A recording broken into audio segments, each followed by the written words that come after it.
Among the litany of accusations that led to the recent announcement of a royal commission into the institutional child sex abuse, none have been more shocking than those surrounding the Catholic order St John of God. For 40 years, boys placed in the order's care were molested, raped and physically assaulted. The story has hit the headlines this week with the arrest in New Zealand of a former brother accused of molesting 35 children in a home for intellectually disabled boys. Tonight, a former nun who worked for the order speaks out about what she says is a culture of collusion within its ranks. In a moment, I'll be joined by the head of the order, Brother Timothy Graham. But first, this report by Lisa Whitehead. This is former Catholic brother Bernard McGrath. He's now facing possible extradition to Australia on 252 sex abuse charges. He's accused of abusing 35 children. The alleged offences occurred at the Kendall Grange Boys' Home in Morisset, south of Newcastle. It belonged to St John of God, an order of the church that's accused of covering up decades of allegations of abuse of vulnerable children in its care.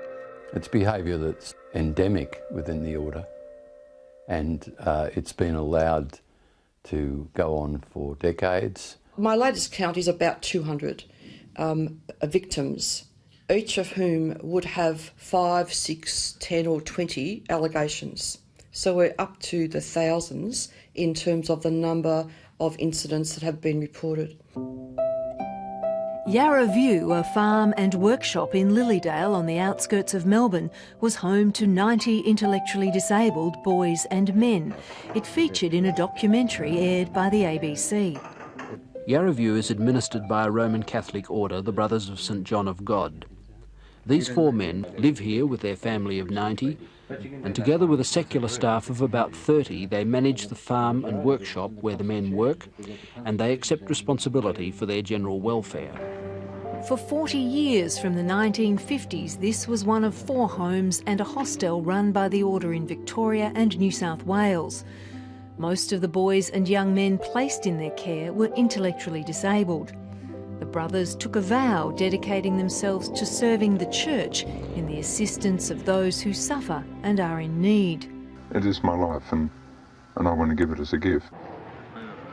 But I care very much for all of the fellas who are here. They often call you to love them in many different ways, and I think that's a real confirmation that you need it. But dozens of the boys in institutions run by the St John of God order have alleged they were subject to horrifying sexual and physical abuse at the hands of some of the brothers. I was abused every day. Sometimes I was bashed, sometimes I was raped. You know, being dragged along the floor at 8 years old or 9 years old, it's just not right, okay? And that's affected me, that's affected my family. Michael Madsen is now 43. Back in 1980, when he was just a few years older than his young son is today, he was sent by his family to board at one of the homes run by the St John of God order. They ruled on violence, horrific violence. Like, you know, you go and see horror movies and stuff today. We lived a horror movie, me and all these other kids. In a class action settled in 2002, allegations were made against more than 20 brothers. The order admitted 24 boys and men with disabilities were sexually abused in 3 homes in Victoria over 30 years. It paid $3.6 million in compensation to the victims. Were any of the alleged perpetrators charged by police? The confounding fact in Victoria is that despite them being given evidence by at least 8 men who did not have any intellectual deficits about their experiences of widespread criminality, not a single person was ever charged, and that's something we still have to get to the bottom of. Neither the Catholic Church nor the order has ever referred a single complaint to Victoria Police. You know, you're not a burden here. Former nun and psychologist Michelle Mulvihill was on the order's Professional Standards Committee for 7 years and head of it for 3. She heard horrific accounts of alleged abuse from hundreds of men who had lived at the boys' homes. Some children had complained of being tortured. We heard stories about children committing suicide. We were taken to graveyards to see their gravestones in some places. There were acts of ritual abuse, I would call it, where perpetrators would sit in a group with young boys and conduct sex with them, and then sit back and watch boys conduct sex with each other. She travelled around Australia and to New Zealand with the head of the order to speak to men who claimed they'd been abused. The first level of attitude was, we need to do something to help these victims. We have been founded to help people who live on the fringe. We need to be the good guys here. But underneath that, there was a soft belly of hardness, of criticism of victims, of laughing at them, of going, oh, that boy was a liar when he was at school, so he's still lying, of turning people away, and of protecting themselves and one another. And it's that kind of cover-up that I think's been going on for a very long time. Chiringa School in Melbourne's north was one of the residential homes run by the order. Steve Denas was sent there at the age of 11. He claims he witnessed horrific physical abuse of other children and was sexually abused by one of the brothers. How often would that sexual abuse occur? Sometimes it'd be two times a week, maybe 3 times on some occasions, you know, on some weeks, you know.